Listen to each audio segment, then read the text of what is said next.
Good morning, my people of the Bahamas. Again, Cedric the Observer comes to you with something that has been disturbing our people for quite some time, and it is crime in the Bahamas. As we all know, crime is mainly perpetrated by young Bahamian men in particular, and in recent time, a few young females. But the question is always, where did it come from? We have always bragged in the Bahamas of being such a peaceful nation where we could have left our homes with our doors unlocked and returned with your home uninterrupted. Not so these days. Even with all the bars and security cameras and other devices to detect and to prevent crime, the criminals is still reaping havoc on our country. We have been tossing left and right, trying to find ways how do we deal with this crime matter. And we are at a state of confusion at this point. And we are listening to persons from all over with all different sorts of ideas on how do we deal with our crime problem. I wish to present a few ideas that I think that we should look at in dealing with our crime, particularly with our young Bahamian men and women. It is said, and it is commonly said, that most of the crimes is committed by persons of foreign origin. However, statistics have shown that yes, there are persons, few of the crimes is committed by persons of such.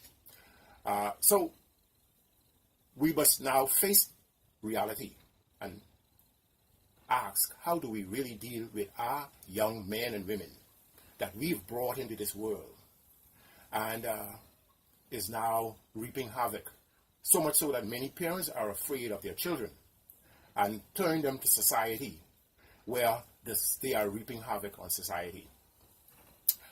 It is my belief that we can deal and must deal with this matter, but we should take a very serious and sensible approach and look from whence it came and how can we really deal with it. Since these are our children, we must realize that whenever a crime is committed, if it is a person unknown to us, we want to see them hung.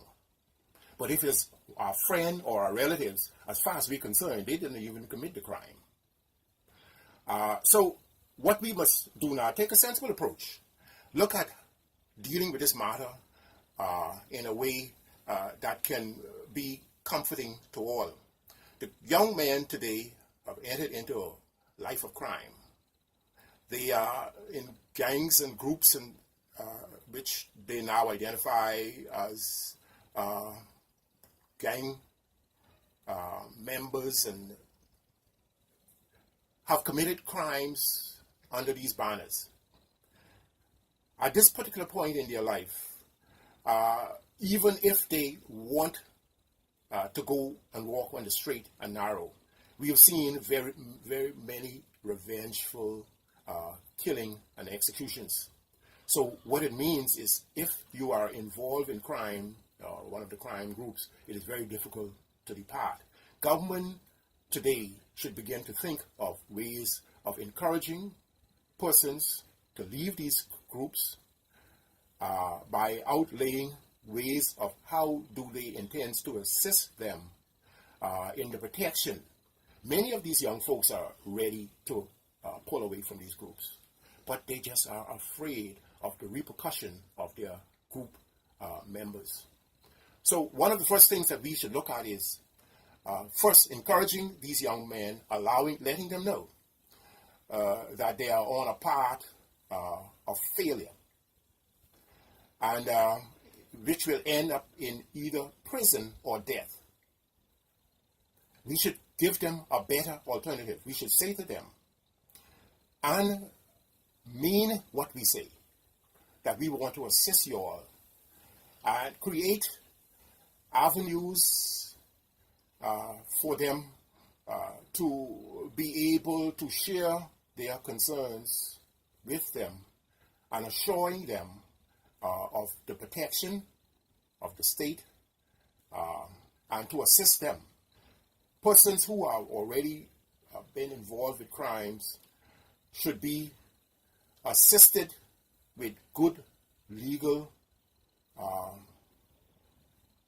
guidance to assist them, to cause them to get minimum sentences and to allow them to be able to re-enter in society.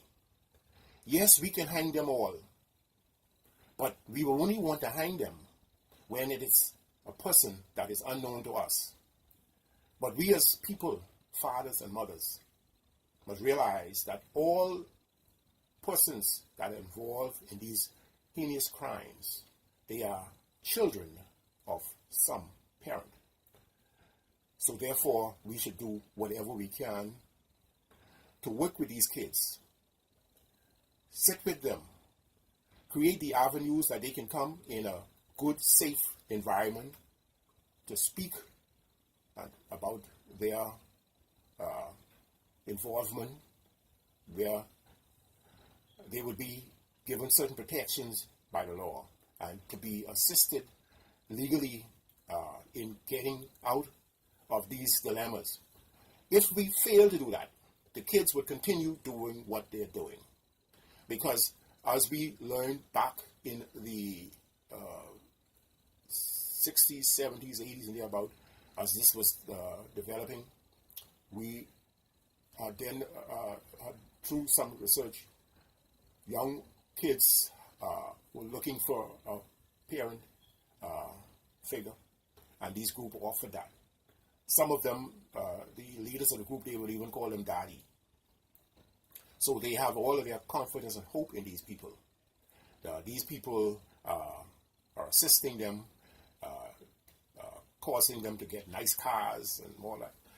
After they would have committed robberies and they're living good, looking good, their robberies assist them in the community, right around their hoods, where they begin to spend money. Girlfriends are able to get Remy hairstyles and nails and hair did and all this stuff. And lots of folks rely on them and even cover up for them. It is very common now for persons to cover up for other gang members and gangsters. A good amount of our ladies now seems to want a gang fella because it's easy money. It's big money. It comes in very easily. We must discourage our young men from that and show them the road to success. We've listened from time to time of persons throwing out ideas, and one among them was the Giuliano's ideas with the New York thing, where he brags about sweating the small crime. And some politicians without ideas decide to grab onto that, not even realizing that as they sweat the small crime, they were still dealing with the big crime. The Bahamas does not have the resources for that, because there are many times when you call for a patrol car, there's no car available.